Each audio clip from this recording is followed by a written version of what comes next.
Hello YouTube, welcome back to a brand new video. My name is Kevin and this is the Red Pilling channel.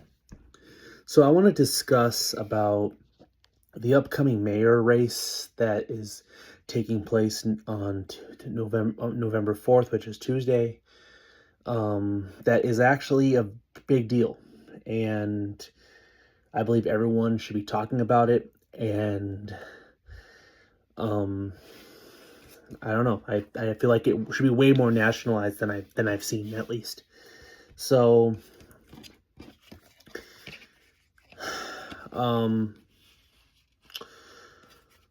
watch before I recommend if we watch this video, though, I mean, if you haven't, go watch my previous video about what populism is, then then some of the stuff I talk about will make more sense if you watch that. But I'm also going to talk about who Zoran Mamdani is, and he's running against Andrew Cuomo, which is the former governor of New York.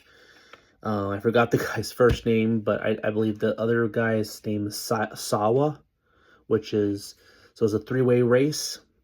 So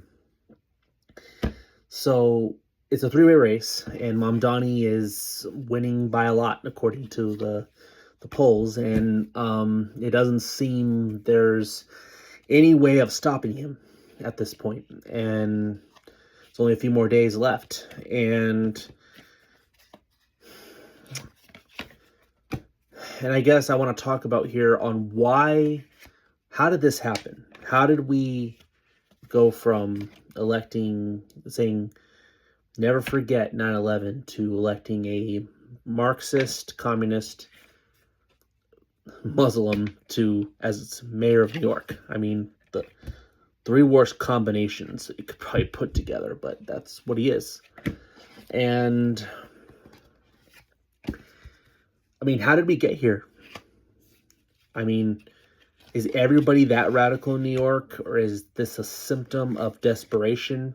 People are looking at they're looking at a fantasy that they feel. What is happening? That's what I'm wondering. What is happening?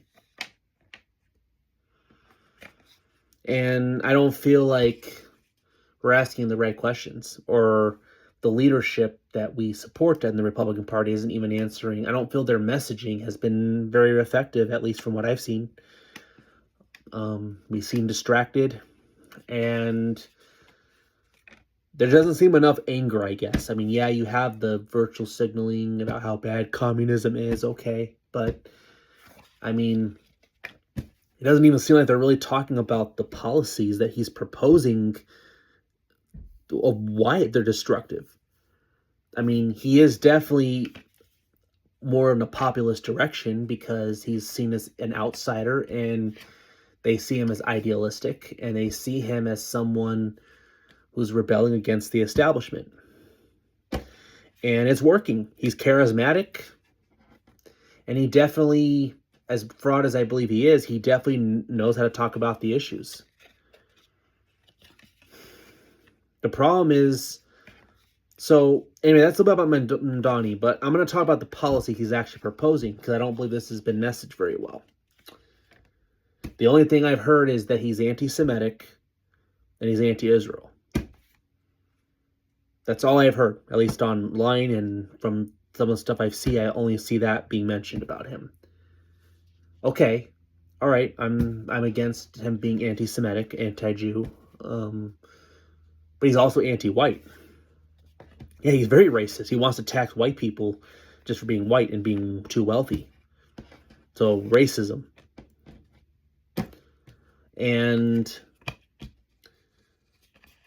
But here's the thing. Why is he being attacked on Israel? I mean, Israel's literally more of a federal issue. I mean, like, again, I'm not making this about Israel, but I really don't care what people's position on Israel is. I really don't. I mean, it's not, for me, it's not a top issue. It's definitely at the bottom with all the other stuff going on. It's definitely not at the bottom.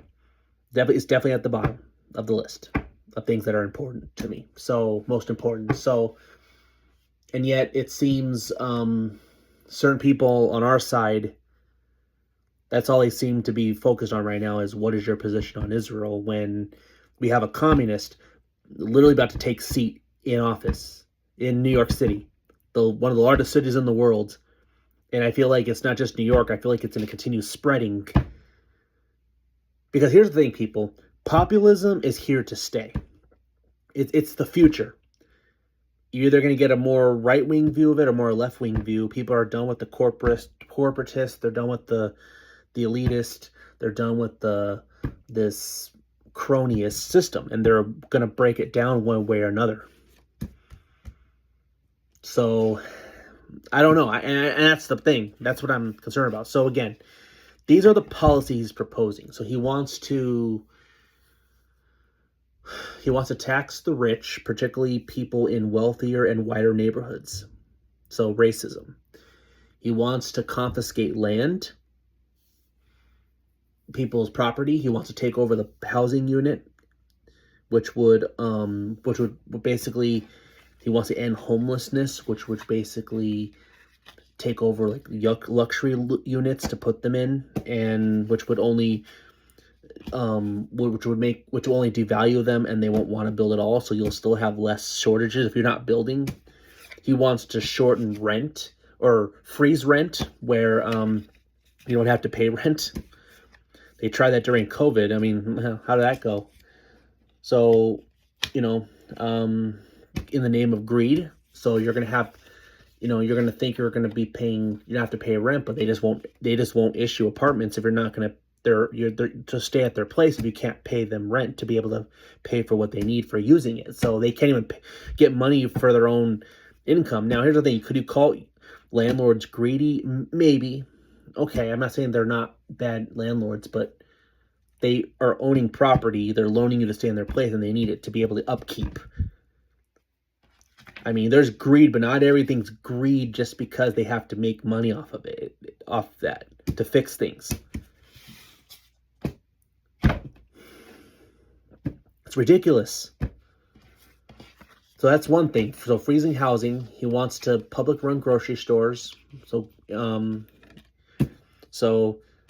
he's saying, things are too expensive and high priced and stuff, and you shouldn't have $12 to buy a case of soda or $7 to buy chips or any groceries. Well, first of all, you don't need soda. You don't need chips. I mean, I agree, those things shouldn't be that expensive either. But they are, and I guess the only bright side to it is at least you can buy some if you want some, while, in a government-run grocery store, you're not going to have things in stock. You're going to have a lot of empty shelves, and communist countries, you have to stand for miles just to get a piece of bread outside. So people think they're winning, but they're not. He wants a $30 minimum wage. There's a lot, I don't know. The minimum wage is a complicated issue for me. I mean, I've wrestled with it, but he wants $30. And I'm talking about 15, which is kind of the mainstream opinion that it should be just because the way the economy is now. But they want 30. He wants 30 by 2030. You know how disastrous that would be? He also wants to he wants to end cash bail, defund the police, and he wants to basically release people from prison, including even the sex offenders. So really, it's not they say it's non-violent criminal, but they want to let basically everybody out. So that girl that was killed on that train, that Ukrainian girl that was stabbed, well, get ready for more of those people, because they're going to release these dangerous, insane people out on the street, and more people that are going to sexually harm children and women because of these people who shouldn't be out. So New York's going to get way more expensive. There's going to be shortages. People are just not going to, they're just not going to issue their rent to you anymore. You're going to have, you're also going to have, he wants public transportation to be free. He wants public transportation. Basically, you don't have to pay anything to get on a bus. So basically public subsidizing of riding the bus, which you're going to obviously have to take funds from somewhere to pay for that. So again, yeah, it's populist, but it's these empty promises that are not going to be fulfilled and that aren't going to work. He's insane. He's economically illiterate. So again, and also New York's going to be more unsafe than ever. I mean, it's already dangerous. It's already unlivable financially. The hedge fund class, and let's face it, Cuomo destroyed New York. I mean, he's just as bad. I mean, he's bad. He's an elitist. I mean, obviously, Mamdani is so insane that he's too insane for even Cuomo. But Mamdani's going to win because of people like Cuomo. That's the truth, I believe. And Cuomo isn't even running the smart campaign. I mean, from what I've seen, I mean, and you have this. He's not running a smart campaign, effective campaign. I mean, think about it for a second. I mean, I watched Richard Barris. He's a pundit that talks about pollster the other day, and he posted something about that Cuomo was going to a pro-Israel rally to, as a way to reach out to Jews. And it's like, yeah, that'll do it.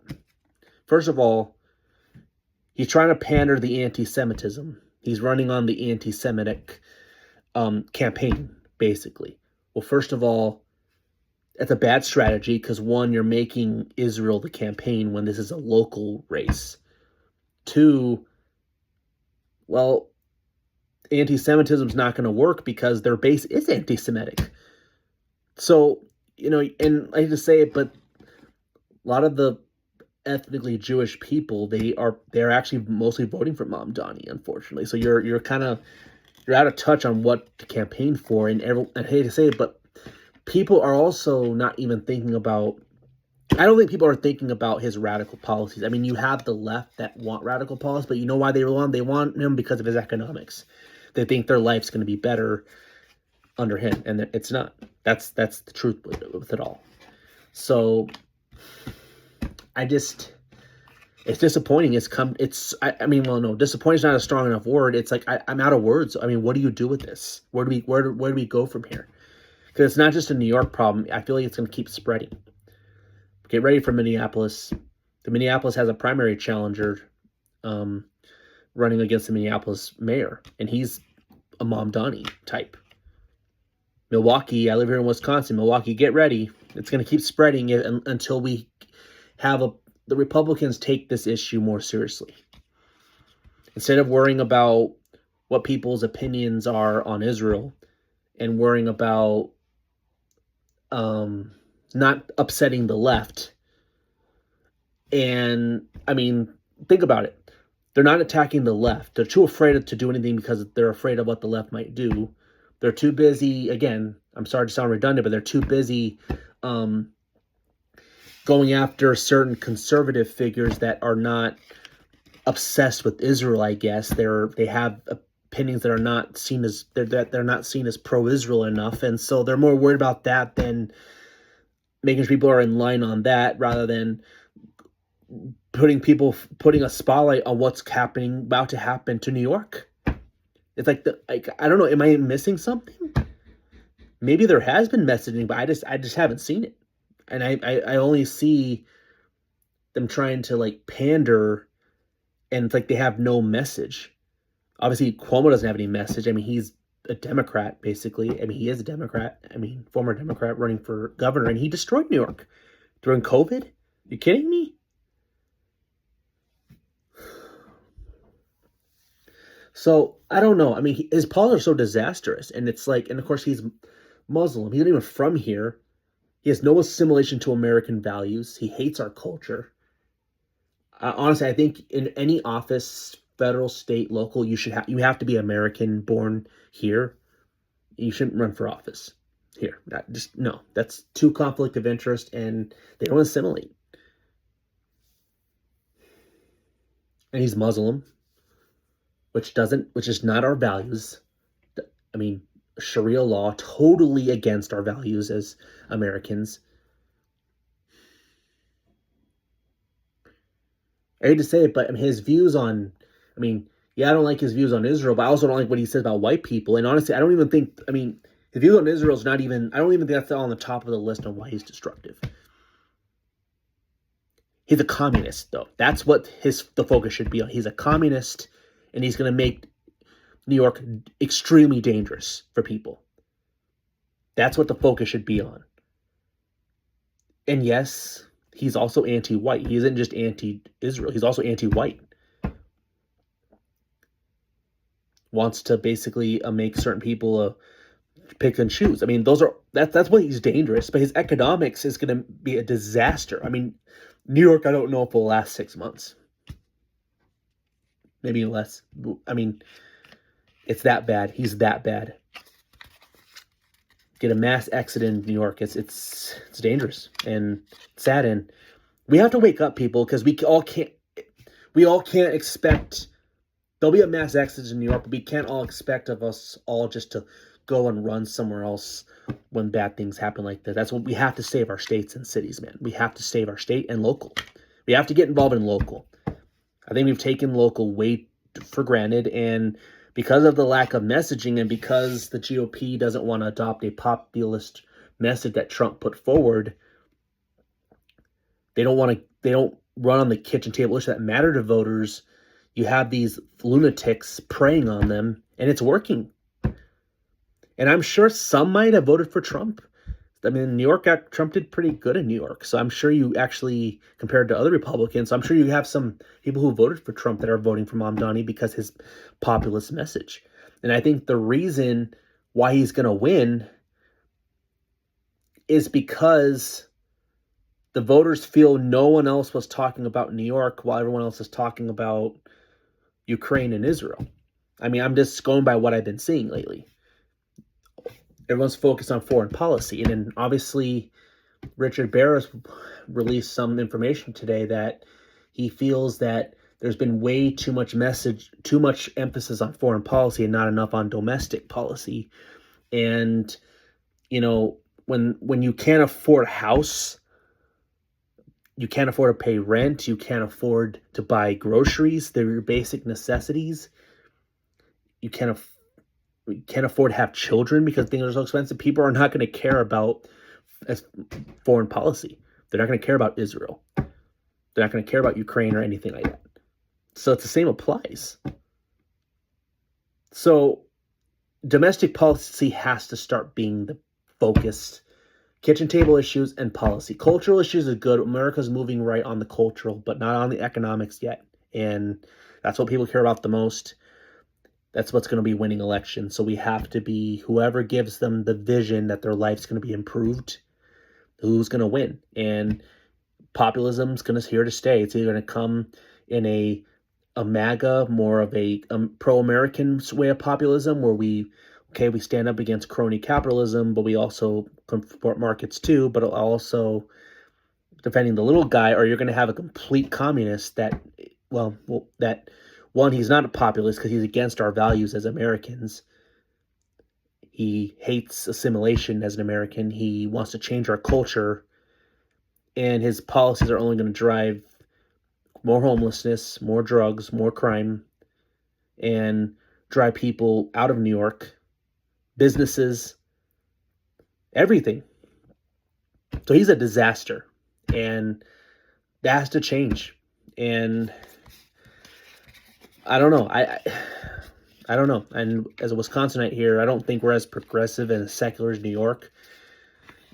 They're more prone to fall for that because of their worldviews. It's very secular, very pagan, and that's what you get. But I mean, it will spread if people don't be careful. And I don't know. Wisconsin has a governor race. I live here in Wisconsin. There's a lunatic. You have two far left candidates, like communist type, running for governor right now in Wisconsin. Don't underestimate them if we do not get a candidate that can effectively message the kitchen table issues.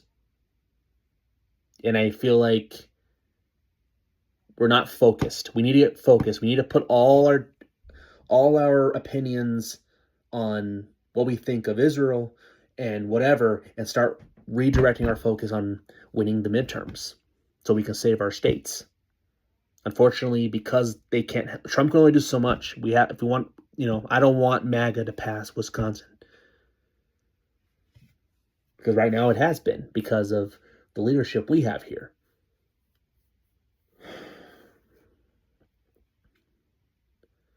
So I don't know. That's what I have to say about my mom, Donnie. I don't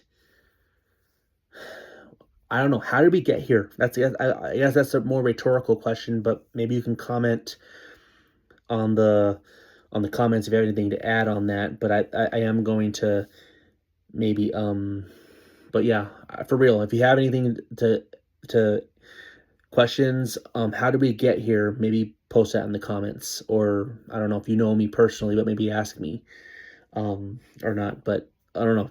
I guess assuming it's the comments, but yes, please. How did we get here?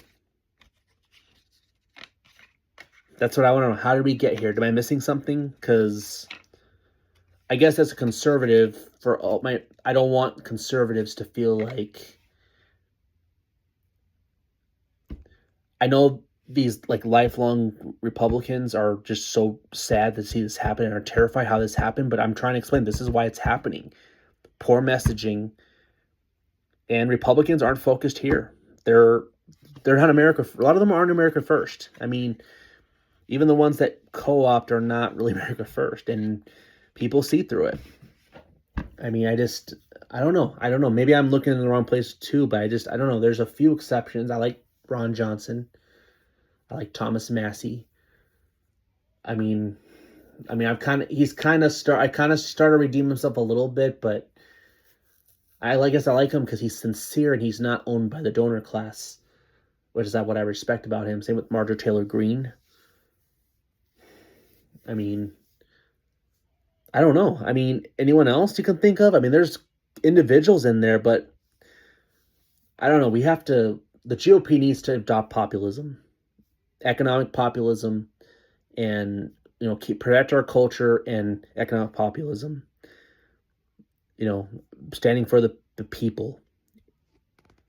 Kitchen table issue, because that's going to have to be the message if we want to win after Trump. Because if not, Trump could be the last Republican to win. And I don't know. I think J.D. Vance is our best shot for now. As of now, he gives the best messaging. He has young voter appeal. But I don't know. So that's all I have. But, I'm going to ask again, how did we get here? How did we get Mom Donnie? Who paved the road for this? Are people just idiots? Okay, maybe they're both. Maybe they are. I don't know. I guess they are. Yeah, okay. But that's not going to save this country by calling them idiots. We need to ask questions how we got here and what paved the road for this so this doesn't keep spreading. And we need to demand our party, and we need to elect better candidates that will messagely affect the issues to these voters. Because I feel like some people who voted for Mom Donnie, they're actually probably people you can persuade. Some of the people who are just... Because here's the thing. There's versions of people... There's the far left that will never vote for you. But there are people who are motivated by a populist message like that probably voted for him because they didn't hear it from other side. So some people will vote for a bad plan than no plan at all. And unfortunately, Cuomo's so ego that, he can't run. He can't defend his record because he destroyed New York. And that's the problem. What we're dealing with. So I'm going to ask one last time. How did we get here? I don't know. Anyway, that's all I have. That's all I have for today. For now, if you like this video, please like. Please comment. If you have anything to add, if you want to answer my question, how did we get here? Please feel free if you can think of a reason why. Also, if you like this channel, please subscribe, hit the bell for notifications so you don't miss any videos. Anyway, I am out. Have a good one and have a good weekend. Stay safe. God bless. Bye. And one more thing, we need to pray for New York. We should pray for those who believe in faith. We need to pray. So, anyway, take care, y'all. Bye.